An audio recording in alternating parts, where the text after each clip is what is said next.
Hello बच्चों, let's read this question. The question says the enthalpy and entropy change for a chemical reactions are minus 2.5 into 10 to the power 23 calories and 7.4 calories per Kelvin respectively. Predict the nature of reaction at 298 Kelvin is. ठीक है, तो इस question में क्या बोला है, हमें enthalpy और एनेट्रोपी फॉर अ केमिकल रिएक्शन की वैल्यू दी हुई है 2.5 into 10 to the power 3 calories for enthalpy and entropy की वैल्यू दी हुई है 7.4 कैलोरीज पर केल्विन। ठीक है, अब हमको यहाँ पे जो रिएक्शन है उसका नेचर प्रेडिक्ट करना है फॉर एट 298 केल्विन। 298 केल्विन पे जो रिएक्शन का नेचर क्या होगा हमें ये बताना है। ठीक है, तो इस क्वेश्चन में हमारा मेन की कंसेप्ट क्या हो जाएगा, Gibbs free energy. By using the Gibbs free energy we have to calculate the we have to determine the reactions nature of a reaction. ठीक है, तो यहाँ पे हमारा मेन की कंसेप्ट क्या हो जाएगा, Gibbs free energy. So first we write the key concept of this reaction is key concept that is Gibbs free energy. Gibbs free energy. Gibbs free energy which is denoted by del G. ठीक है, तो यहाँ पे हम देख सकते हैं कि हमें गिवन क्या क्या है, पहले हम ये देख लेते हैं। गिवन में हमें एंथैल्पी की वैल्यू गिवन है del H, that is enthalpy equals to कितनी वैल्यू गिवन है यहाँ पे हमें minus 2.5 into 10 to the power 3 calories. ठीक है, और एंट्रोपी की value del S, entropy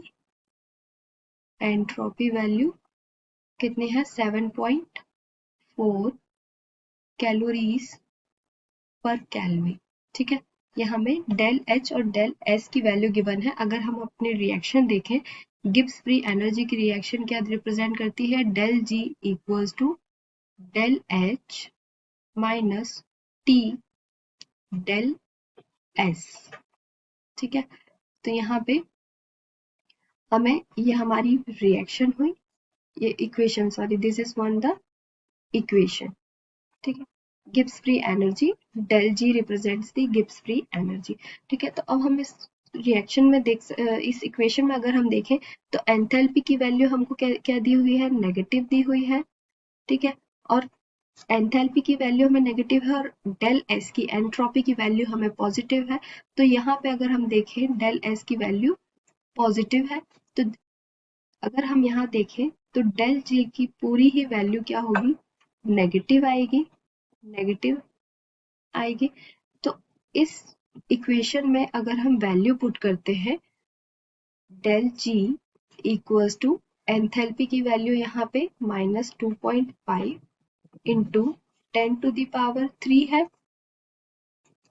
minus temperature यहाँ हमें कितना दिया हुआ है 298 केल्विन दिया हुआ है, 298 केल्विन मल्टीप्लाई डेल एस की वैल्यू कितनी है 7.4 है।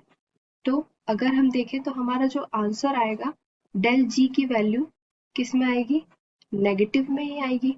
ठीक है, नेगेटिव में हमारी वैल्यू आएगी। तो अगर हम देखें तो जो डेल एच है एंथैल्पी है वो नेगेटिव है, that means the reaction is exothermic. Del H is negative, so the reaction is exothermic, so the reaction is exothermic। ठीक है, जो रिएक्शन है वो क्या होगी, एक्सोथर्मिक रिएक्शन है। जब डेल जी की वैल्यू नेगेटिव आएगी that means the reaction is spontaneous.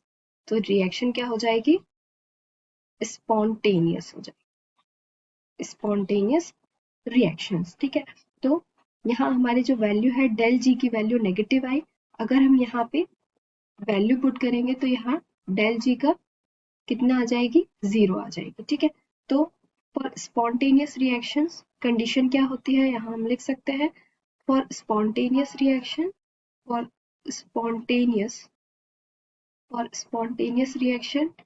del G, the value of del G is less than 0.